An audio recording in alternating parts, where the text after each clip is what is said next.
Petit coup de serrage. C'est pas non plus... c'est pas mal ça. On peut démonter. Faut pas serrer comme des bourrins. Ça sert à rien, c'est inutile. Le passage du fil. Le passage du fil. Bon, donc déjà,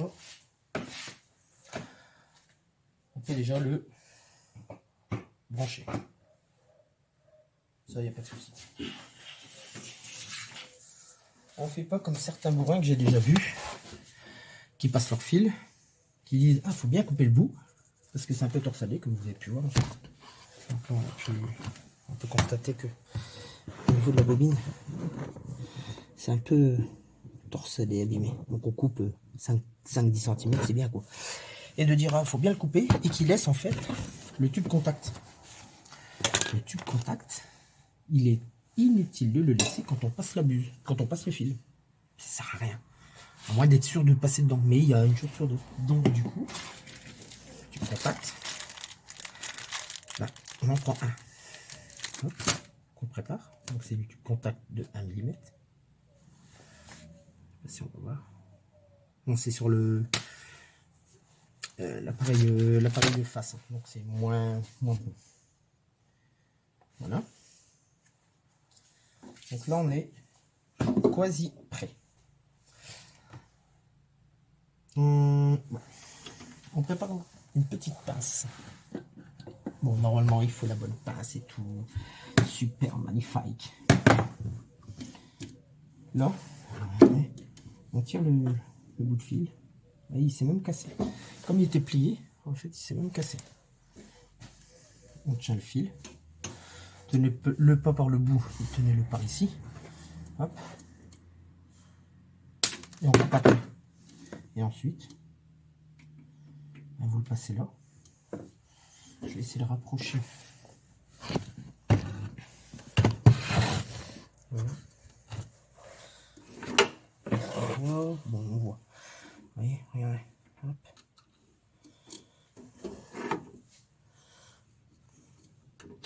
Voilà.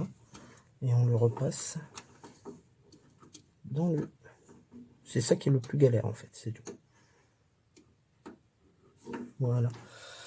Une fois qu'il est dedans, on referme, on reclipse, donc on le dessert.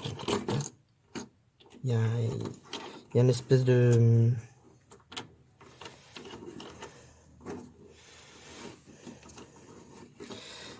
petit ressort. Donc là, pas besoin de serrer fort. Vous faites simplement ça, vous vérifiez. Il y a un petit peu, il force un petit peu. On resserre, c'est bon, il tient bien. Ça c'est fait. Oui, sur peu de temps là, il s'est un peu détendu le truc. Une fois que vous avez fait ça, vous le mettez en route. On le met en route. Tous les potards, vérifiez que tous les potards soient à 0. Donc là, et hop, voilà. Là il s'est mis en route. Là il est en attente. Donc là, là. Et ensuite, donc là, volt. Et là,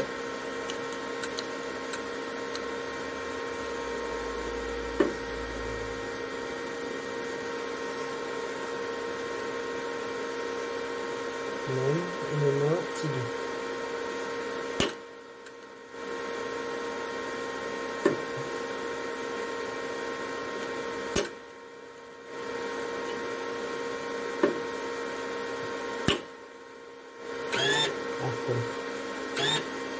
Ok. Là on voit le fil par là. On voit la bobine, je sais pas si on va bien voir. Tout doucement. Donc là, on va passer à autre chose. Hop. On va venir ici. Là vous avez en même temps ici la graduation donc de 1 à 10 qui est la vitesse du fil. Donc on va entendre. Donc là forcément on met à 10 et on attend que le fil arrive.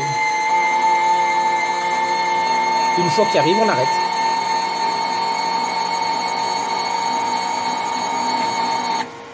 C'est tout. On remet à 0. On vient mettre son tout de contact. On le serre.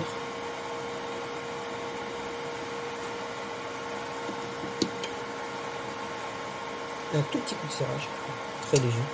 Ça sert à rien de faire de bourrin. On vient à 5 mm. En gros, hein, si on commence à les écouter, on n'a pas fini. 5 mm du bord. On vient mettre sa buse. Je vais comment faire voir. Donc à l'origine, avec la buse de gaz, hop. Ouais. On est comme ça. Ouais.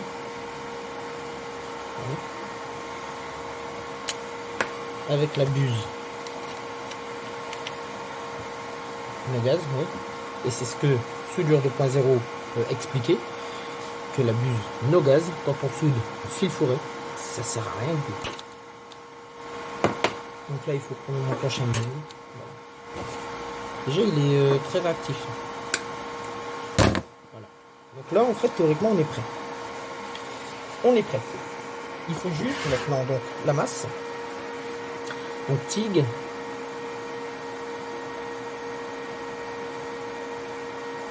Ça c'est pour le TIG. Alors Migmag no gaz.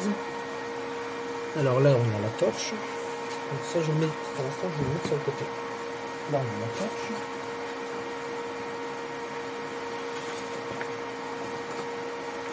Alors on a la masse quand même. Alors. Préparation du circuit de soudage MMA. Préparation du circuit. Je vais reprendre en 2 secondes. Je vais pas vous barber avec ça.